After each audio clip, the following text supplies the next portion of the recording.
Dr. Peel was an admirer of Thomas Edison, and he often quoted him. One statement he particularly liked was, "If we did all the things we are capable of doing, we would literally astonish ourselves." Edison probably did more things than most anyone else in recent times, but he never felt he had even begun to make proper use of the talents God had given him. There weren't enough hours in his day, so he invented the electric light to extend the day into evening.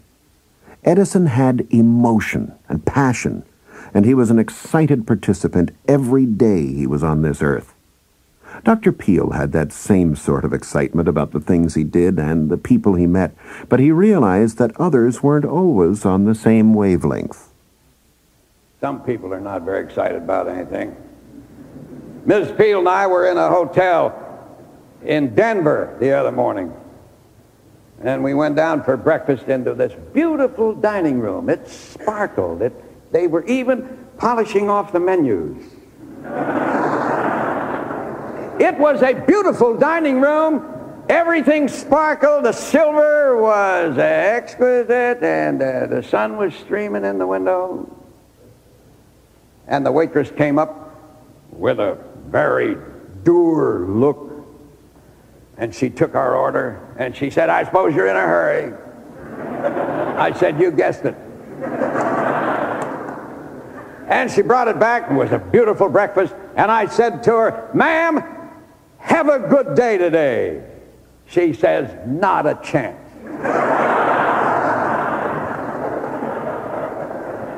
I said, "What do you mean there's not a chance?" She said, "This is the changing of the moon. This is the full moon. And for 3 days, when the moon comes to full, and then is full, and then less than full," she says, "those 3 days, nothing can go right." "Why," I said, "it isn't the full moon that has that effect. It's the dark of the moon." "Oh," she says, "is it the dark of the moon also?" "No," I said, "don't get it confused. The moon has nothing to do with it." I said, "Did you ever hear of Julius Caesar?" Well, she acted like she wasn't sure. I said, "You know what it says in Julius Caesar? It is not in our stars, dear Brutus, but in ourselves that we are underlings." Well, she says, "Thanks a lot." Determined to have it her own way. No excitement. The moon has nothing to do with it. Neither have the stars. Neither has the sign under which you were born. The only thing that has anything to do with your life is what you yourself, with God's help, determined to be. And you can live an exciting life if you get excited in your thoughts. Greet every day as a new gift of God. A magnificent opportunity. Doesn't make any difference either what the weather is. It's what the weather is in your mind and mine that determines the climate of the day.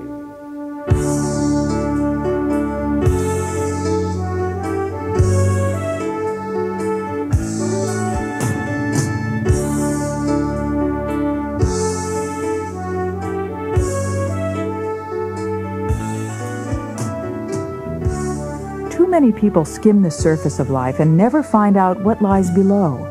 They see, but they don't understand. They register images, but they don't relate to how those images affect their daily lives. They're like radio receivers without any speakers attached. The broadcast is received, but no one hears it. It's never translated into understandable information. A young man once asked if it were possible to ever be really happy. Dr. Peel gave him a list that he called the happiness mix. The 13 items on the list are a spiritual experience, deep inner peace, serenity, joy, excitement, struggle, good digestion, health, someone to love you, enough money for expenses, curiosity, and desire. When you consider that list, you'll notice that there are a number of emotions that go into the happiness mix. Peace and serenity are gentle emotions generated by activity toward a goal and away from tension and anger and bitterness. Joy, excitement, love, and desire are all active, ongoing emotions. And the last two, curiosity and desire, are the catalysts that give the others added energy. Dr. Peel often wrote about what he called the romance of life. He thought it was so priceless a possession that it's a supreme tragedy to lose it. Money and fame and honor are empty awards if you don't have the happiness generated by the perpetually fresh wonder and mystery of an exciting life. He was distressed at the number of people who drag through life in a mental and physical slump. Here are 3 steps that Dr. Peel suggested you take so you can keep emotion, zest, and vitality in your life. Step number 1, never allow yourself to be driven to a point where you become out of harmony with your life force. Take a moment each day to relax completely so that you re-energize yourself emotionally. A doctor taught Dr. Peel this method when he was just beginning his work, and he used it successfully throughout his life. Every day, flop into a big chair with your legs straight out and your arms hanging limply over the sides. Let your head fall back against the headrest. Now, just stay there quietly for 2 or 3 minutes, 5 if you have the time. Then get up and go about your day. You'll find that you feel recreated. You'll have given yourself a painless injection of energy in just the amount you need to tackle the rest of your planned activities. Step number 2, as you go about your days, visualize the life force at work in you. Keep your mental attitudes healthy and be alert to negativism creeping in. Put your finger on the pulse of the basic rhythm of life that the Creator has set in motion, and walk to that beat and no other. Step number 3, stop and smell the roses. Take the time to notice where you are and what is going on around you. Be aware of beauty. Take sensual pleasure in the scent of a flower. Get righteously angry about what you perceive as injustice, and then do something to fix it. Get involved. Embrace your surroundings.